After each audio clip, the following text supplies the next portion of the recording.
Welcome, everybody. It is my great pleasure to welcome you here this afternoon for the presentation on Atlantic Voices in Colonial Newport, Rethinking Trade, Religion, and Culture in Early North America. I am Emily Colbert Cairns, a Spanish professor here at Salve, and I'm here with my esteemed colleagues that I'll introduce in just a moment. We conceived of this conference and public presentation in order to add voices and complicate the 250 anniversary of the founding of the US, to recognize that a plurality of voices have always been here. Our reading today focuses on the letters to Colonial Sephardic Jew Aaron Lopez, who lived right here in Newport. We will be reading letters in Spanish, English, and Portuguese. I would like to thank, before anything else, the Pell Center, especially Katie Sonder and Teresa Haas, who you had seen on our way in. Yeah. In addition to multiple university sponsors, including modern languages, history, English communications, the undergraduate dean's office, religious studies, CHP, KEGS department at Salve, the Newport Historical Society for access to letters, and all of the scholars who presented earlier. We've had two great sessions and a keynote earlier in the day. It's been really exciting. Now to our esteemed panel. There are many of us, so we are on strict time limits to keep to schedule. In order of who's speaking, Dan Syndacker is leading the Lopez Letters Project and is a former director of the Newport Historical Society. Isabella Meier is an undergrad at Salve. She's in her junior year and is majoring in Spanish and psychology and will be writing an honors thesis on the Lopez letters. Gabriel Yes, yeah, I'm in the right order. Gabriel de Aviles Rocha is a social and environmental historian of colonialism and the early modern Atlantic world at Brown University. Joe Weisberg is a PhD candidate at Brandeis University and is working on a dissertation currently titled How Slavery and Early Modern Jewish Life Shaped Each Other. And Oren Okhovat is a historian of the early modern Atlantic world and specializes on Iberian Jews across colonial empires, and he teaches at Yale University. So I'm going to pass the mic to Dan, who's going to introduce this project. Thank you, Emily, and thank you for all you've done in organizing this conference. This morning, the two sessions this morning were absolutely the highest level of discussion about these issues, many of which are pressing today. And thanks to all the scholars who came from far and near to be a part of this. We really appreciate everyone's participation and thank you for being here today. Before we get to the sampling of some of the letters we've found and we've been looking at, let me give you some background on the project. The extensive collection of papers, primarily at the Newport Historical Society, but in other repositories as well, relating to the well-known 18th century Sephardic Newport merchant Aaron Lopez, his trade and other economic activities, his religious life as a newly reformed, reaffirmed Jew, and his role in the Jewish community of Newport are illustrated in these letters. They are so rich with so much about Lopez and about the Atlantic world. Embedded in these collections are a substantial number of letters in languages other than English, such as Portuguese, Spanish, French, Dutch, Yiddish, probably Yiddish written in Hebrew script, and other languages as well. The bulk of the letters are in English, but we are focusing on the ones in languages other than English. The complete inventory of these letters is not yet complete, but enough have been identified to prove they are a valuable resource, which will reveal much about all of these topics. These letters reveal the importance of language and forming the complex identity of 18th century Sephardic Jews in diaspora in Western Europe and the Atlantic world. They speak strongly about their continued ties with both Judaism and the culture of the Iberian Peninsula. They show how the use of multiple languages helped them negotiate the growing complexity of the Atlantic world and to connect to its various national and international compartments. Language was the key to success. And we have come to see that that was particularly true for Aaron Lopez. He was adept in all of these languages, and that those skills gave him leverage and advantage and success. A group of scholars interested in this history has joined together to identify, translate, and publish these non-English letters. I initiated the project and I'm leading it still, but very soon after I did, I made contact with my good friend and colleague, Emily Colbert Cairns. I guess I should say Professor Emily Colbert Cairns, who's partnered with me in this investigation. We have been joined by two outstanding undergraduates at Salve, Isabella Meier to my right here, and Lila Martinez, who's not with us this afternoon. And I gotta say right now, this girl is a star. You'll see. Early in its development, our project was enthusiastically welcomed by Professor Gabriel Rocha, the Vasco da Gama Assistant Professor of History and Portuguese and Brazilian Studies at Brown University, who welcomed us to his wonderful paleography seminar once a month. He'll explain to you what paleography is. Oren Okhovat teaches at Yale University, and he expressed interest in the project early on. He was then joined by Joseph Weisberg, a PhD candidate at Brandeis University, and you see the team here at the table. To date, we have located documents in the following languages: 44 letters in Spanish, 38 letters in Portuguese, 7 letters in French, 2 letters in Hebrew script, and Hebrew script could mean either, what are we looking at? Yeah. Hebrew script could indicate either Hebrew or Yiddish or Ladino, which was kind of the Spanish equivalent of Yiddish, which was to say Spanish words written down using Hebrew script. These letters tie Lopez and through him Newport to a large international and multilingual network of Sephardic Jews and others, and reveal him to be an extremely valuable nodal point on this tapestry of connection. And that's what we've seen this morning. This is just a web, a beautiful web, really, of connection. Turn off my phone.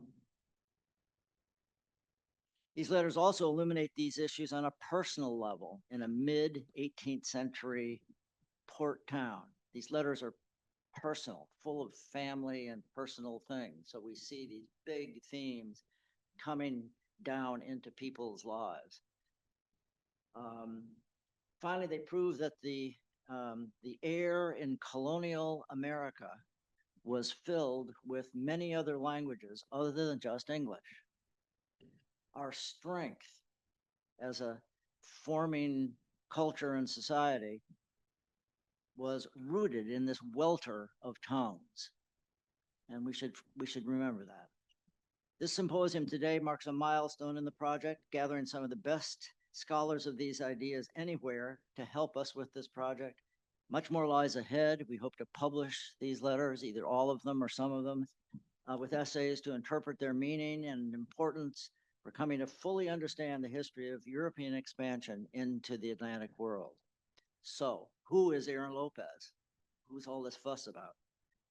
The Lopez family of Lisbon, Portugal, succumbed to the threats of the Iberian Catholic Church Inquisition. It's a little unclear when that happened, and became new Christians. We had quite a discussion this morning about the right term to use for those people. But I'll use the word new Christians here, realizing that it may require some tinkering with. While they outwardly profess Catholicism, many remain Jews at heart. They adopted Christian names as part of this profession, and Aaron Lopez, the central figure in this project, was known as Duarte Lopez. In the early 1750s, Aaron's older brother, Jose, escaped the grip of the Inquisition, left Lisbon, and fled to England.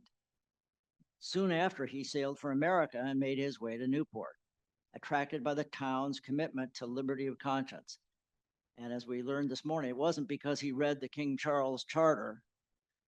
It was because his friends, his trading business friends, his allies knew this, knew that there was toleration on the ground here in Newport. It really was here, and it really worked. And once he made his way to Newport, he returned openly to the practice of Judaism and adopted the name Moses. Following this pathway, Duarte Lopez fled Lisbon and came to Newport by way of New York in 1752, whereupon he changed his name to Aaron. He came with his wife, who carried the name Anna at the time, and his daughter, Catherine, and his younger brother, Gabriel. Anna became Abigail, Catherine became Sarah, and Gabriel became David. There was a painful intermediary step, which I'll skip for right now, which involved a Jewish initiation that both Aaron and his and David undertook. But the culmination of this commitment of return to Judaism was his remarrying his wife in a Jewish ceremony. The Jews came to Newport because of its commitment, because of the commitment to religious freedom, but because it worked on the ground. It was palpable. It was here, and word had spread about it. Where that return that Aaron exemplified to Judaism could happen openly and safely, and for the economics, he came also for the economic opportunities that Newport presented to him. After their first arrival, they did what most diasporic Jews throughout the world have done. They established a cemetery. That was actually earlier than Aaron, but still, he built a synagogue. Aaron was integral to the construction, the design and construction of Truro Synagogue, and they made themselves at home. Aaron Lopez proved to the town of Newport and the rest of the colonial world that religious and linguistic diversity worked. Lopez's economic trade grew at an explosive rate, and by the time of the American Revolution, he had a network and connections that extended to almost every corner of the Atlantic and into Europe as well. That success, again, was based on his multilingual talents. Unfortunately, deeply embedded in this trade and this success was Lopez's troubling involvement in the slave trade as well. Not just involvement in the slave trade, he used slaves. There's even one letter which shows that he helped return a runaway slave to its owner. There was also the associated business of hunting whales, primarily to make candles, killing whales to make candles so that wealthy colonial Americans could have light in their houses at night. So as we move forward, we are compelled to deal with this darker part of the history as well. So Lopez's importance to the understanding of the history of the Atlantic world, while much studied, has yet to be fully understood or appreciated.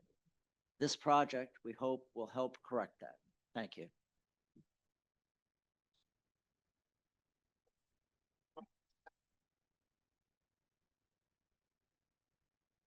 Hi, everyone. My name is Isabella, and I am a junior here at Salve, Regina.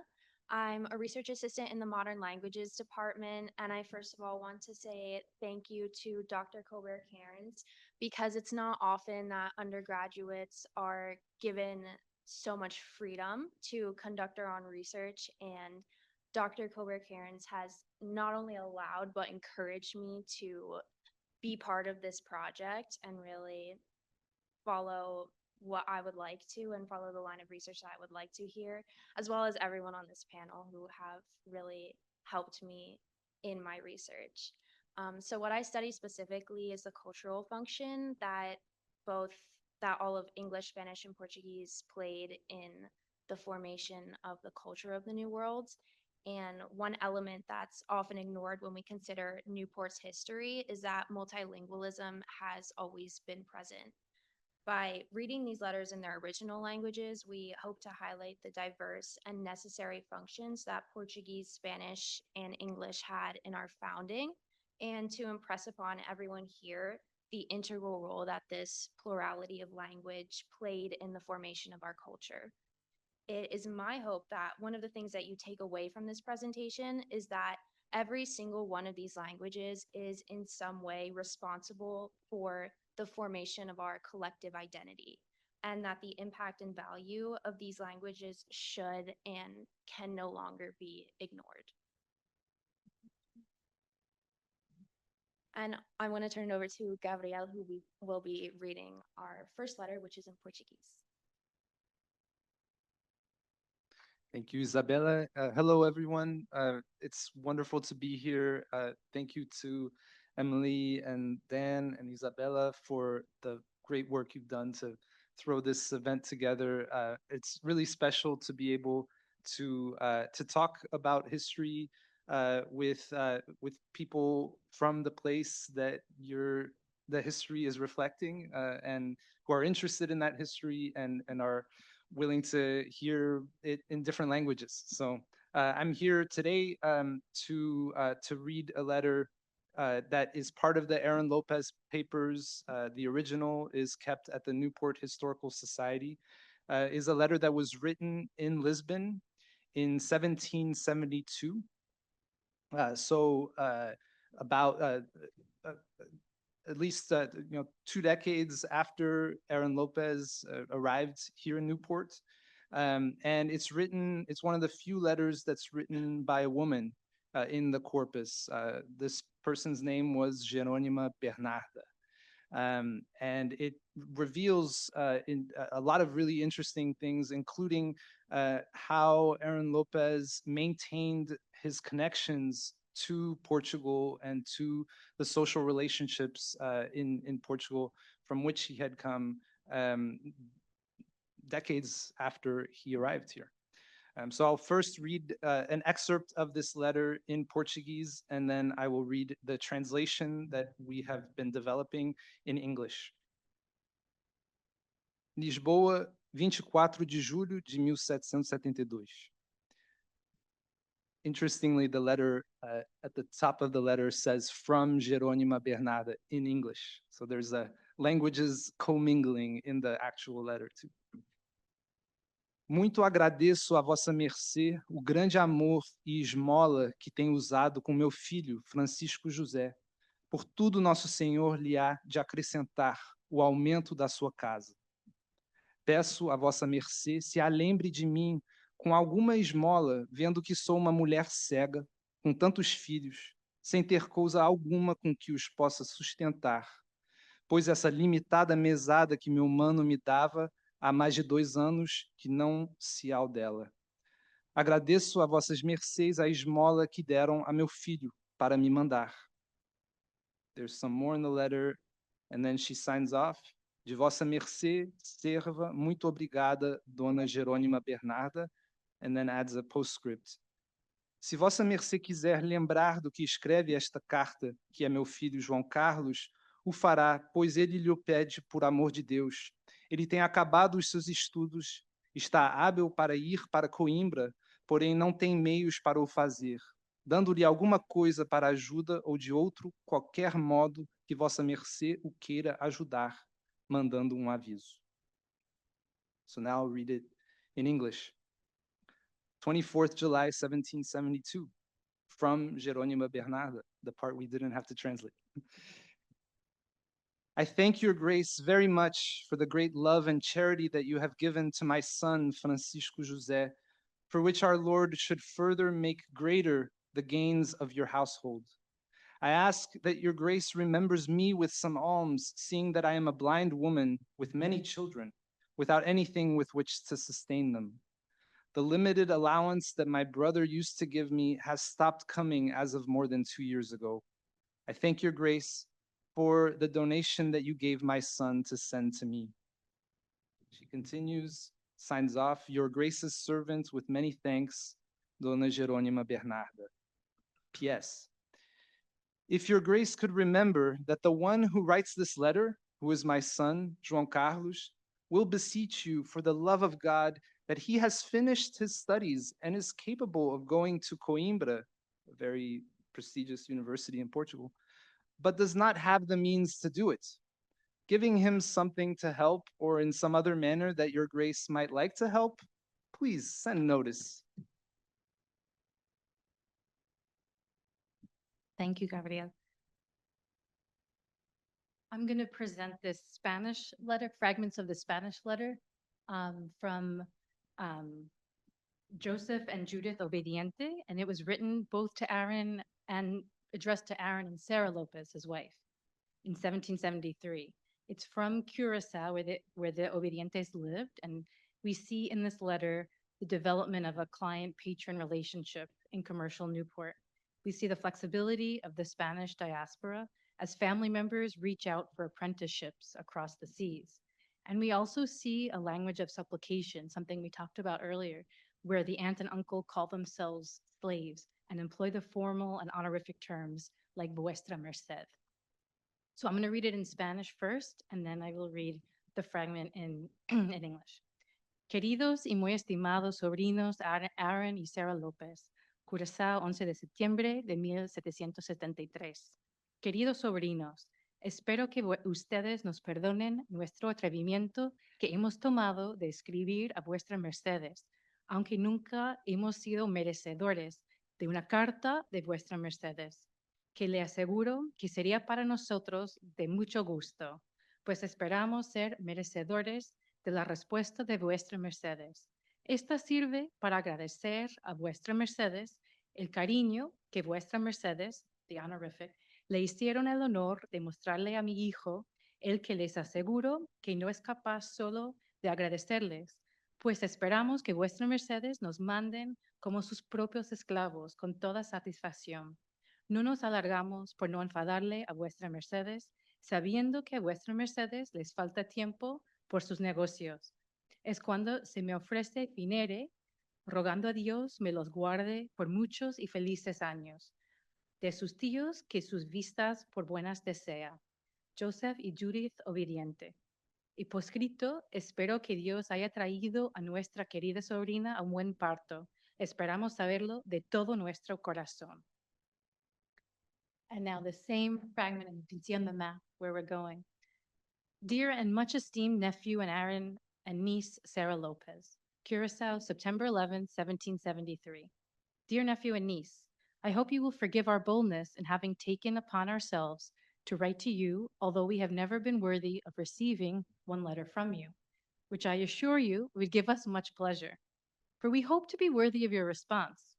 This letter serves to thank you for the kindness and honor you showed to my son, who I assure you is not capable of thanking you enough.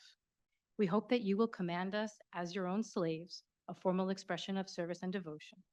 With all satisfaction, we do not extend ourselves further as to not trouble you, knowing that you lack time due to your business affairs. This is all I have to offer, ending by praying to God to keep you for many happy years. From your uncle and aunt who wish to see you well, Joseph and Judith Obediente. P.S.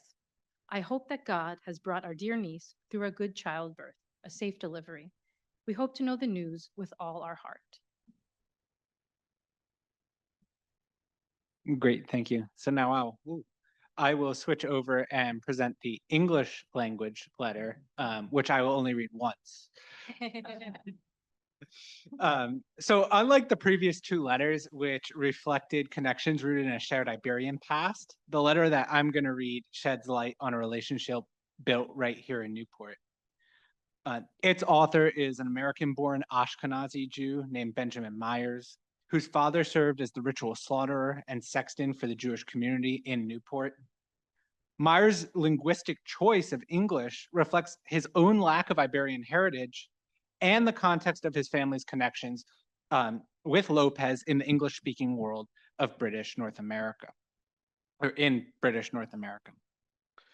Although the letter was written during the short span of time between the signing of the Declaration of Independence in July and the British occupation of Newport in December 1776, Meier is most immediately concerned with the fall holidays that mark the beginning of the Jewish year.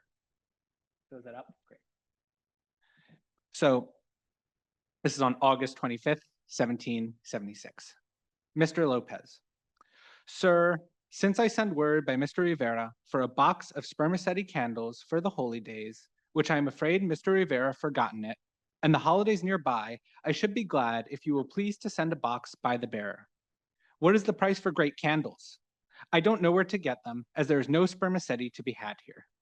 I hope these few lines will find you and your families in prosperity. To let you know, my mother got home safe Friday about 5 o'clock in the afternoon. No more at present. I remain your sincere friend and very humble servant, Benjamin Myers. And then there's a small postscript. My father's and mother's compliments to Mr. Lopez and Mr. Rivera and all the rest of the families.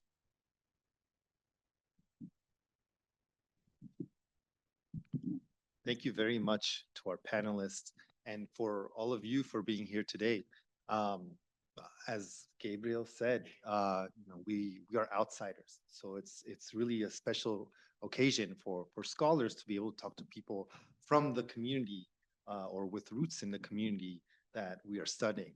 And we're observers here, and so it'll be wonderful to hear your thoughts on this. But before that, let's think a little bit about what we read. We just heard 3 brief yet highly informative letters written between 1772 and 1776 that placed late colonial English Newport firmly within a much broader and older Iberian Atlantic world. This is right before the American Revolutions, still a colonial space.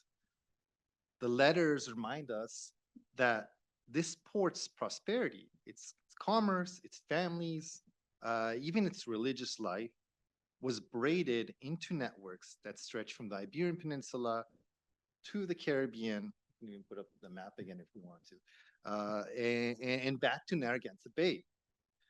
Taken together, the letters show continuity with a Portuguese Jewish diaspora that dates back to the 16th century. And at the same time, the changes that came with life in an Anglophone revolutionary Atlantic. When Girona Bernarda wrote to Aaron Lopez in Portuguese from Lisbon on July 24, 1772, she did so with a tone that was both respectful and direct. She thanked him for helping his family and asked, quite practically, for continued support. Alms for his visually impaired cousin, caring for many children, guidance for apprenticing her son in Newport, and assistance for Jean Carlos, who hoped to continue advanced studies at the famed university in Coimbra. Through the person of Aaron Lopez, the requests linked Newport to a node in an Iberian capital and labor circuit, with money and opportunity returning to Lisbon and from North America, and people, skills, and culture moving out towards Rhode Island. 2 features stand out. One is gender. Geronima is not a passive figure within Aaron Lopez's patriarchal hierarchy. She manages requests, she coordinates kin, and nudges cross-Atlantic transaction. Exactly the sort of work that middlewomen undertook for centuries that kept merchant networks functioning. The second is confessional complexity.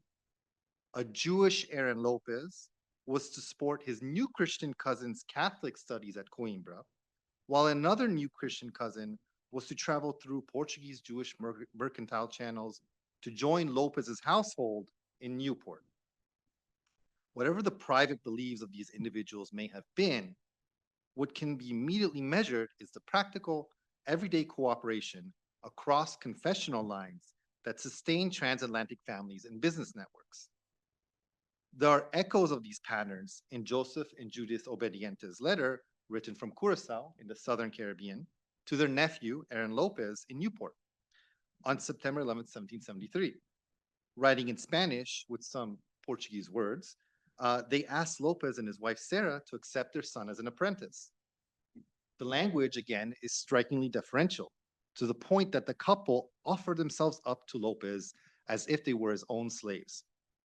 This was a common idiom of supplication in the early modern world that suggests the establishment of a client-patron relationship between the uncle and aunt in Curacao and their nephew in Newport. This interfamily appeal offers a window into how kinship and commerce work together, binding an older Dutch Caribbean center like Curacao to an ascendant New England one like Newport. This letter and the one from Lisbon also quietly mark a late moment in the history of Iberian Jewish merchant communities. That the kin-based apprenticeship system that grounded their long-distance trade was still functioning this late in the early modern period.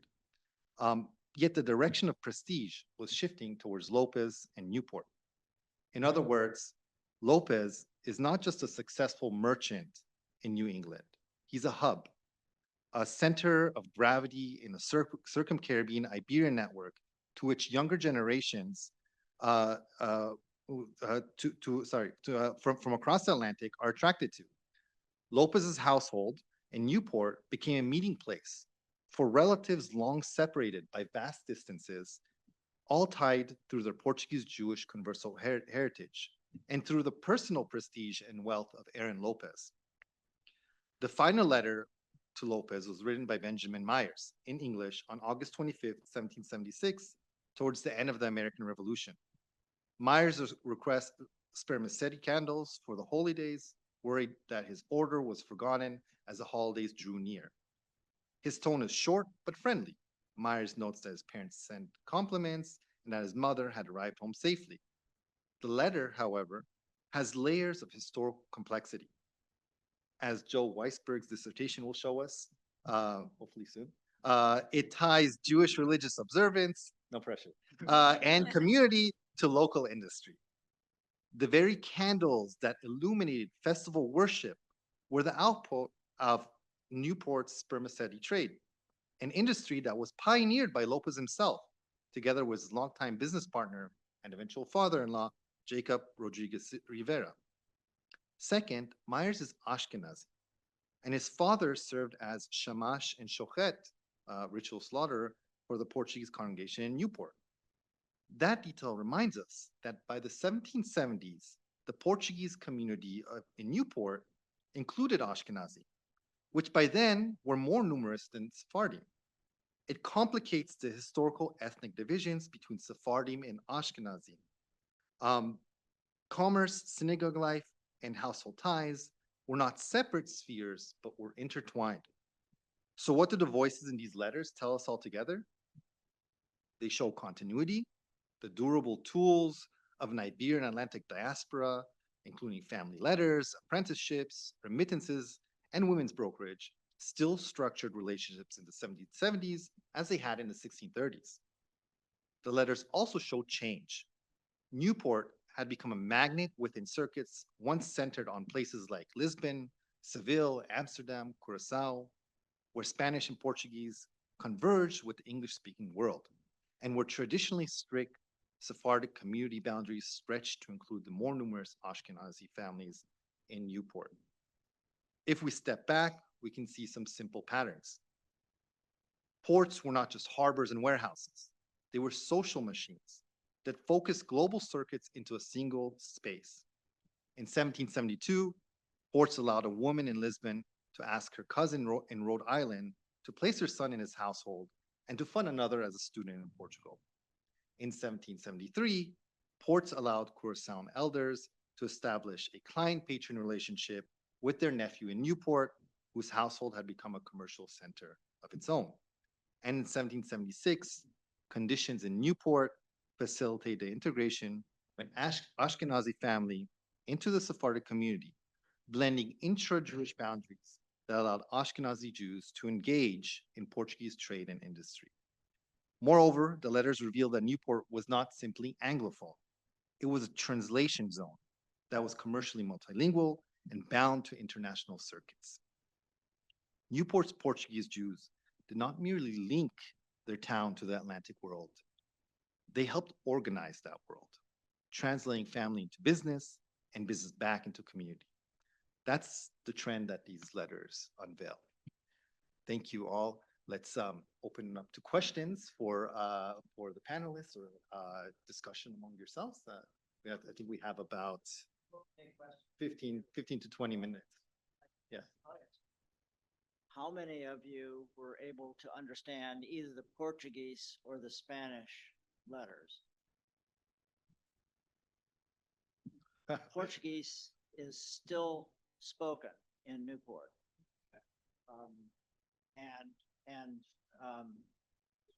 Every time, as I became involved with this project, every time I turned around, I met someone whose grandmother was Portuguese, telling stories about how the nuns in school would slap their wrists if they spoke Portuguese in class.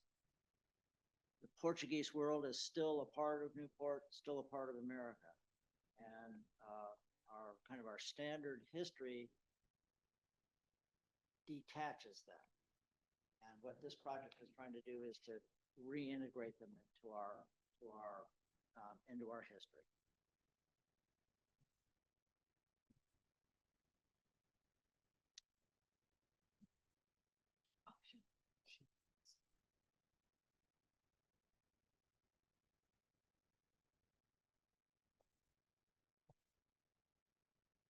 Thanks a lot. That was very interesting part of history I had no knowledge about. One question, they talk about aunts and uncles and cousins. Are they using these terms in sort of a broader family term?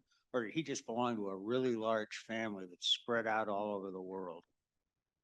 So I'm writing a dissertation about the Lopez family. So that's why I volunteered there. He had a really big family. Well, it's two things. One is Aaron Lopez has a really big family. His entourage, including enslaved people, when they left Rhode Island to go to central Massachusetts before and then during the occupation, was something like 27 people. So this is a big family. And beneath that, what you start to see is this bigger trend within the Western Sephardic diaspora of they're intermarried to themselves. So Lopez, I read this letter that referenced Jacob Rodriguez Rivera, who is Lopez's cousin. He often writes in his letters and his account books, cousin Jacob Rodriguez Rivera. He's also eventually Lopez's father-in-law. Because if you're trying to keep a sense of ethnic identity in a place where that identity is really under attack from something like the Inquisition, who better to trust to keep that tradition going than your own family? So there's the answer is he had a big family, but part of the reason he had a big family is actually tied up into this bigger Sephardic diaspora that he is a part of. I can add too. So the part of the project, right, is to contextualize Newport and this family within the broader Atlantic world, in broader global circuits. And so everything that Joe just described about the Lopez family, there are patterns that can be seen historically and broadly across the Atlantic world. So for example, across Sephardic families living in places like Amsterdam, London, in the Caribbean, we see this pattern of large families, right? As I've seen families with up to eight children, sometimes more. But also, this family was a merchant family, and Portuguese Jewish communities were organized as merchant communities more often than not.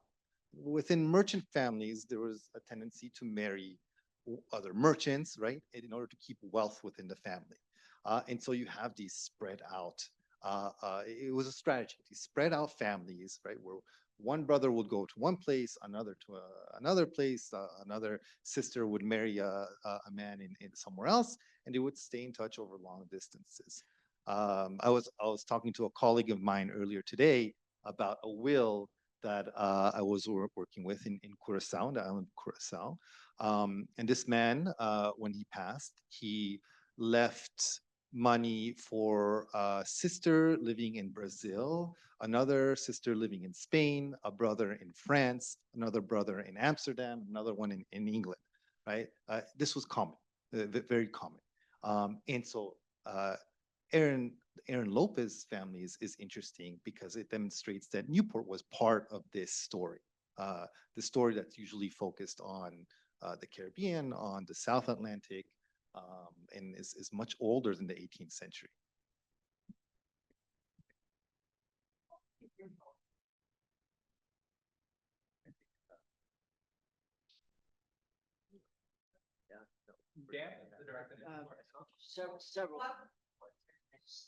Several things. One was our harbor. Second was not just a policy of religious toleration, as I tried to indicate earlier, but a real openness to other groups, to other religions. This was not a typical liberal religious freedom. This wasn't a belief that all religions were equal. It's largely a Baptist idea that the second coming is imminent. And we don't want to give to government any power at all to obstruct the path of the second coming. And if there was an established religion, that might do that because it might be the wrong religion. So there was a pragmatic, reason for this toleration that Newport is so famous for. But again, as we learned this morning, it wasn't just that there was a charter, that there was a King Charles charter. Somebody raised the point that I think Dr. Graysboard or someone that these traveling Jews were not reading anybody's charters. They were getting information through these networks about where they were safe. That was part of the mobility of these groups. These Jews were very mobile, could pick up and leave at a moment's notice. They had synagogues, and synagogues, basically the heart of the synagogue was the Torah scroll, and you can roll that up and pack it up and leave town if need be. They knew that they were safe here, again, through word of mouth, through correspondence, through experience. And that plus the safe harbor equal the win. I would also add to that just real quick that Newport is interesting because it was part of this broader network of ports and communities, and there are exceptional cases. Newport is exceptional in some ways. For example, the merging of Ashkenazi and Sephardi of the Sephardi community here, but it's not an exceptional choice of settlement for these Portuguese and Spanish Jews, because the same time they were coming to Newport, they were also going to New York, they were going to Charleston, they were going to Savannah, all at the same time, right? And I think that goes back to the fact that many of these early centers were merchants, and these were the mercantile centers of North America that were tied to places like the Caribbean, like London, like Amsterdam, to Italy, to the Mediterranean. And Newport was one part of this much larger kaleidoscope. Has an exceptional history, but also is part of a larger story, much larger story. Yeah, and I was going to just say too, there's that economic opportunity that Newport provided, and that we can see in the letters. There's these don't say where they're. Well, we can see where they're from here on the first slide, but the families are connected to all of these other places that have big ports, and they were participating in different mercantile operations in the triangle trade, and so that's a big piece of it too.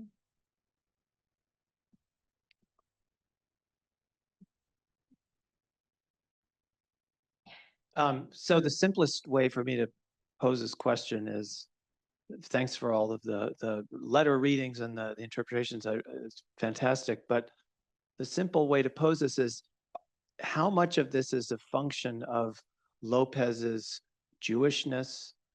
In other words, how much of his cosmopolitanism, his multilingualism, is a function of that? I'm imagining that there are a lot of powerful merchants in British North America who write letters to people all over the world and receive letters from all over the world. What makes these letters different? I mean, I don't know who those people are. I'm imagining those letters are probably mostly written in English, but what makes Lopez different? Is it just the Jewishness, or is there something else about him? Because this has got to be a common thing, right? There must be archives full of letters from powerful merchants all over the Atlantic coast. Yeah, thank you. There are those letters for sure. But what does make Lopez unique is these multiple languages, the Portuguese that he ties into the Western Sephardic diaspora, that like I said, that fabric of connectivity. You know, as Isabella talks about, the language is important. Language helps Lopez and his correspondents establish a particular identity. And they share that identity because they share those languages. And they share religion too. Religion enters into it. But it's that, I suspect, as Isabella has pointed out to us, that it's that circle of identity, of who you are and what you're doing in this world, and the importance of family. Again, that harkens back to this multilingualism that helps make him special in that regard. He's also a very good merchant. He has an encyclopedic knowledge of conditions everywhere, from Quebec to Africa, off the coast of Africa. We haven't talked much about his whaling endeavors, but he followed the whales. He was able to follow the whales. The whales originally were caught just offshore before the Europeans came. Once the Europeans came and began commercially fishing them, the whales had the good sense to get the hell out of Dodge and move south. Lopez knew where they were, and Lopez was, was as active in the whaling industry as he was in any other industry. He probably, he was the founder of the Spermaceti Trust. So he had his own personal set of skills, in addition to being this hub or this nodal point on this interconnected tapestry of identity. Yeah, sure. So I'm going to jump in here.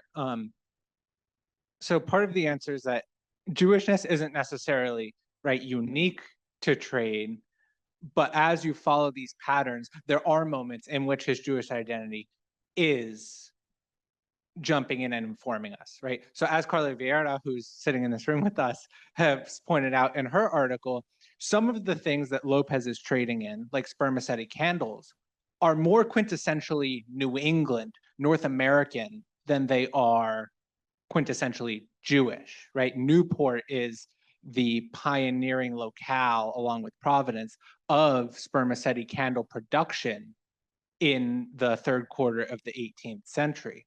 But then you have other items which are flowing along kind of these Jewish, along these Jewish currents, right? So I gave a presentation this morning about the kosher provisioning trade, that kosher meat from places like New York and Newport is being shipped to the larger and more affluent and more learned Jewish communities in the Caribbean. And that's obviously trade that is more reliant on these diasporic ties.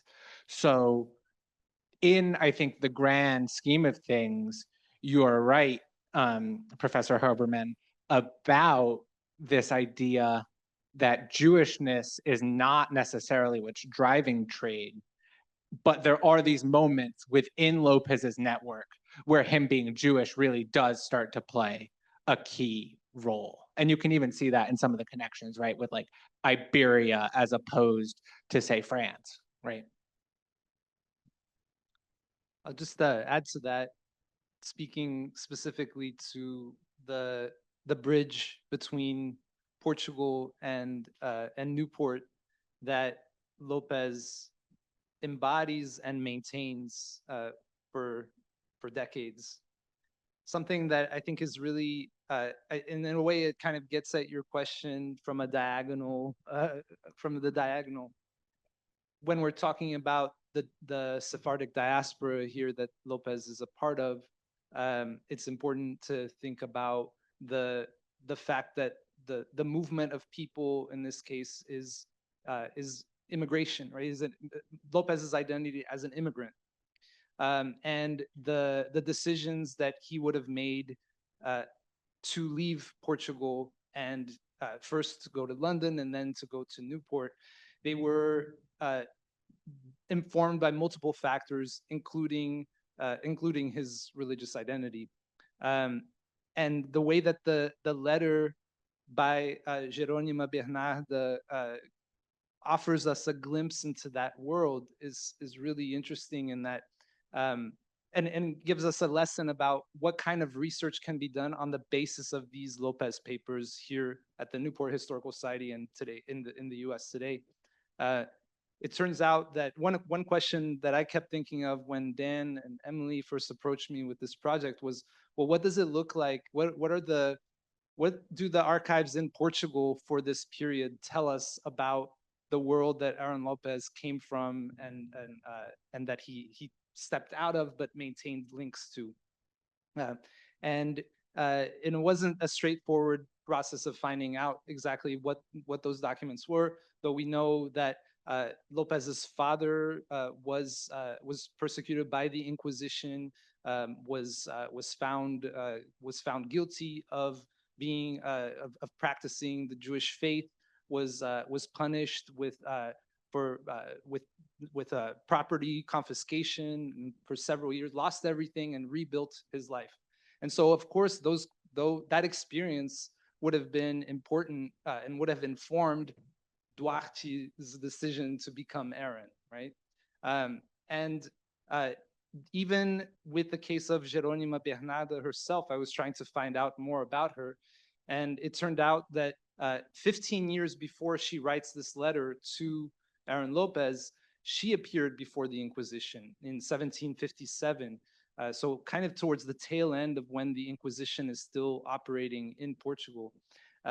There's more work to be done with that documentation, but what it offers us is actually a sense of the whole kind of social world and family relationships, business relationships that Jerônima and therefore also Aaron, or Duarte/Aaron, were a part of in Portugal.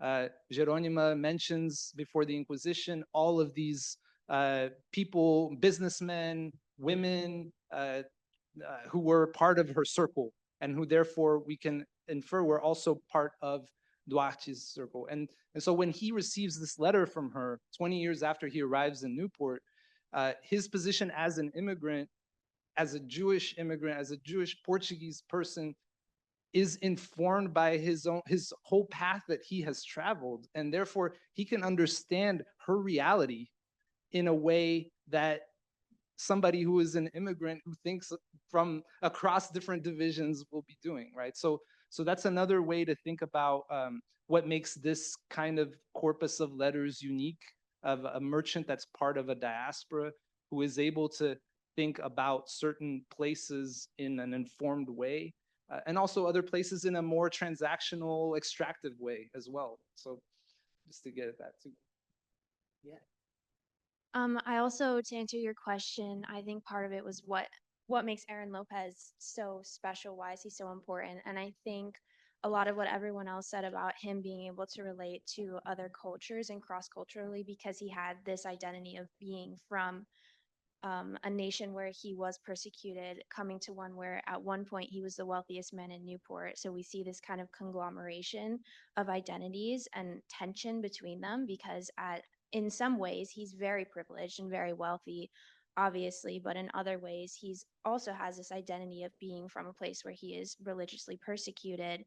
And even in the New World, it wasn't fully accepted to be Jewish. So I think what's interesting about the study of Aaron Lopez is that we see all of these identities coming together, and it's not necessarily the identity itself, but how all of these facets of his identity, like his multilingualism and his religion and his social class, are presenting themselves in different situations. it's kind of like what you said in the linguistic element. Each of these languages, Spanish, English, and Portuguese, he uses them differently in different ways. They're kind of these different social currencies. So by studying Aaron Lopez and all of the identities that he represented, we can understand more about how all of those identities, what the cultural function, I guess, of that switching is. Hi. I saw on the calendar of letters there that maybe you had a couple in the 1780s, early 1780s. And if I'm recollecting this correctly, Aaron Lopez was loyal to the British Crown through the Revolution or not? I'm just raising it. I want to know if there's a political impact, economic impact. How do you assess To that? that. Aaron Lopez fled Newport as the British were just about to invade and moved up to Leicester, Massachusetts. He refused to participate in the non-importation agreement and got into trouble with neighbors and with officials. But that didn't mean that he was loyal to the British. He went up to Leicester and began actually provisioning the Revolutionary Army, providing clothes and provisions. So he was not a loyalist, not in the sense that we talk about it in Newport. And his I think his neighbors were all set to sue him because of a variety of factors. So the quick answer to that is no. Just because you mentioned that date, we did talk earlier today about the difference between letters written before the revolution and then after the revolution, and if what the difference is. We don't have full conclusions yet, but it is an interesting piece to add to this collection. Several of those letters written after the revolution are from his nephew, David, who's in Providence. And he's keeping his uncle, Aaron, informed, and we count those letters, about what's going on in Newport. And and also in terms of Providence, we think of Newport was the only place the British were threatening to invade, but they were threatening to invade Providence as well. And just to kind of close things out, there are a couple of letters written to him in which this is after the occupation of the British, and he reports to his uncle in a hopeful note, because his uncle had every intention of coming back down to Newport and picking up where he left off. He writes an excerpt here: "We have nothing farther from below," meaning from Newport, "excepting a continuing appearance of the enemy's embarkation," which mean the British are getting ready to leave. And then a subsequent letter, he says, this is significant: "David had information from someone who had taken off the island that the enemy was all embarked and that they had burnt the lighthouse last night." Does anyone know what lighthouse that was? Beavertail. There was a wooden lighthouse on the point of Beavertail that was designed by the same architect that designed Toro Synagogue, Peter Harrison. And the British burned that on the way out. And in some sense, that's symbolic of what happened to Aaron Lopez. His lighthouse got burned as well. He was coming back down to Newport in a small carriage, horse-drawn carriage. He stopped at a pond up in Massachusetts to give the horse water. The carriage overturned, and Aaron Lopez, who was master of the Atlantic and even the Pacific, drowned in a horse pond in Massachusetts. So his lighthouse was burned as well. Do we have time for 10 more minutes? Are we, am I looking at Teresa? About 2 more questions. 2 more questions. Thank you all. I just wanted to offer a couple of remarks on the intersection of commerce and culture, family, and business. in response to some of the questions about how large Lopez's family was and what the role of Jewishness was. Oh, I'm sorry. I'm David Weisberg from the University of Arizona. Quickly. So halakha, Jewish law, makes it licit to marry your first cousin. So this was a facilitator of endogamy, right? But there was also as a scholar pointed out to me, there was also the phenomenon of homogamy, marriage among people in the same business field. I've run into several cases in which, the boss is called an uncle by an apprentice. The boss may be Jewish, the apprentice may not have any Jews in his or her background, or actually, usually it's a he. So this is much like the situation. I mean, at the risk of being anachronistic, I'll say that this is much the situation that I see in Tucson all the time, where every Chicano kid has 7 million cousins, right? And in fact, they're not cousins, they're just people on whom you rely. And then the actual cousins, the genealogical cousins, are the carnales, the carnals, yeah? So, so we have to think of the family as something fungible, something akin to, let's say, because the family is the central nucleus of business in the early modern world. We have to think of it as pardon me, not to besmirch anybody, but as a kind of mafia family, right? You have the inner circle, the relatives, and then you have a lot of different concentric circles built up of other people who are not technically relatives, and yet they are relatives, so to say. Anyway, thank you.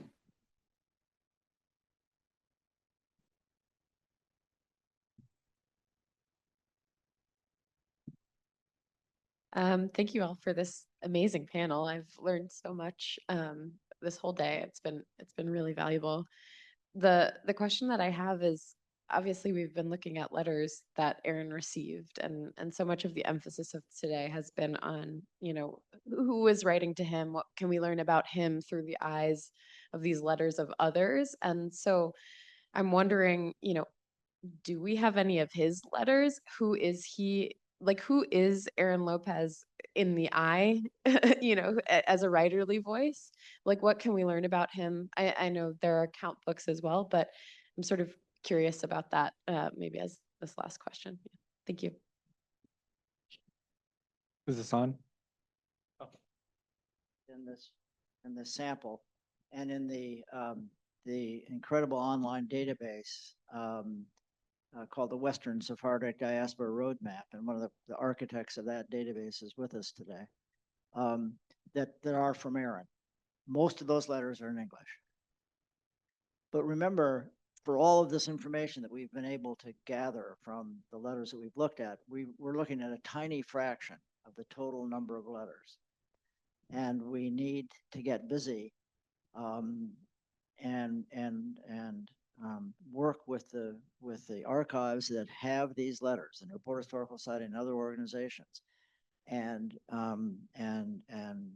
conduct a massive process of locating, cataloging, scanning using the latest technology, where the images that you get of the document are searchable. And then we can really begin to answer some of these questions. These are important questions for us as Americans, as citizens of the world. We're at a time where our identity is being pushed in to focus on one particular strand of our background and of our history, and we need to tell the truth about our identities and about how things really were. And the Lopez letters are an incredibly valuable, and special thanks to the Newport Historical Society for maintaining them. They have the largest single collection of Lopez material. And actually the silly accident that took his life was a boon to historians, because his papers all stayed together in a way and kept kind of a coherence longer than most merchant houses. And they came, the Historical Society was the logical place. So we need to get busy with that part of the project. What we need to get busy as a panel is with the next phase of this project, which is to begin to get annotations for the letters that we do have as we pursue this other goal. Yeah, sure. So the question also, I think another way to answer who is Aaron Lopez in the eye is to think about, so we got the statistic this morning, which had been my eyeball statistic, that 90% of the Lopez letters are in English. And the truth is that the majority of them are quite boring. They're about the price of flour in Kingston, Jamaica, and are there naval stores available in New Bern, South Carolina? Like they're not all we've excerpted, obviously, if we only have an hour, we've excerpted good ones. But the vast majority of them are kind of these information sharing letters, right, between Aaron Lopez and other merchants, Aaron Lopez and his ship captains, who are kind of his agents throughout the Atlantic world.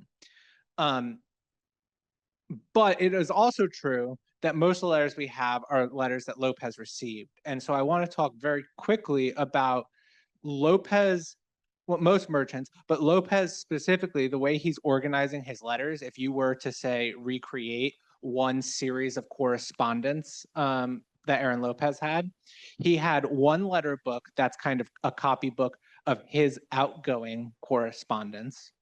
And then he would have another letter book that's a copybook of his incoming correspondence. So I just wanted to look at a set of 4 letters about a trip to Suriname. And so you have to go to different parts of the Lopez collection at the Newport Historical Society to retrieve them. And sometimes you have to go, because of how dispersed the Lopez papers are, sometimes you have to get 3 letters from here and one is in New York and there's one that's missing that we can't find, right? There's all these different orientations. And then on top of it is like this issue of how have these letters been collected, right? I just kind of poked it. There's some letters that we clearly exist because we see them referenced, but we can't find them.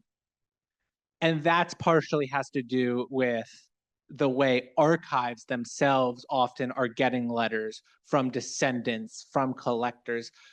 It's humid in Newport. A paper might not have lasted through the summer, right? If you tried to carry it home in the rain, maybe it didn't, maybe it didn't survive. Maybe it got lost in the tumult of the revolution.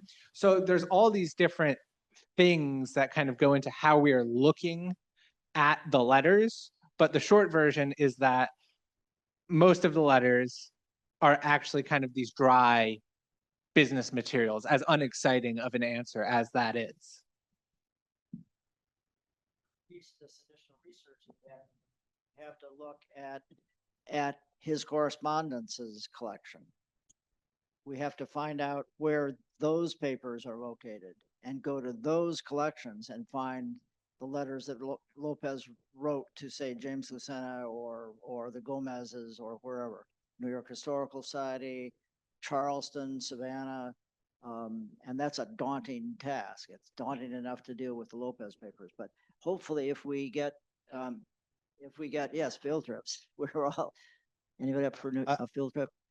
We're all, it comes back to, again, this Western Sephardic Diaspora roadmap. If we can get one central online database where this stuff can be tied into, we don't have to necessarily have the letters in hand. They can stay in the original repositories, but transcriptions, photographs, scannable photographs of them loaded up on the Western Sephardic Diaspora roadmap will help us answer the question. But I think for right now, the consensus is that we don't really know who Aaron Lopez is. I will say, and I think we're almost out of time, right? So we're going to wrap up, but just one last comment about this collection is that these sort of letters, merchant correspondence are exceedingly rare. They're very rare to find this many letters from a single merchant from around the world. Most merchant collections are fragmentary. You have one letter from one year, another from 5 or 6 years later. It's usually the letters sent out from the other side. They're not always kept, So to have this corpus, this is a very unique corpus that you have here in Newport.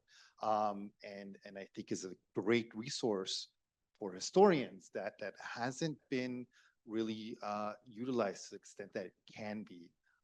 until now. I don't think we knew that there were this many non-English letters in this collection until very recently. And so those letters going out might not exist, right? They probably do not exist. So we have to, as historians, we have to make do with what we have and do the detective work of history with these very dry letters. So I'll pass it to Emily, and I think we can, yeah. Well, thank you, everybody, for coming. We'll be here if you have questions, and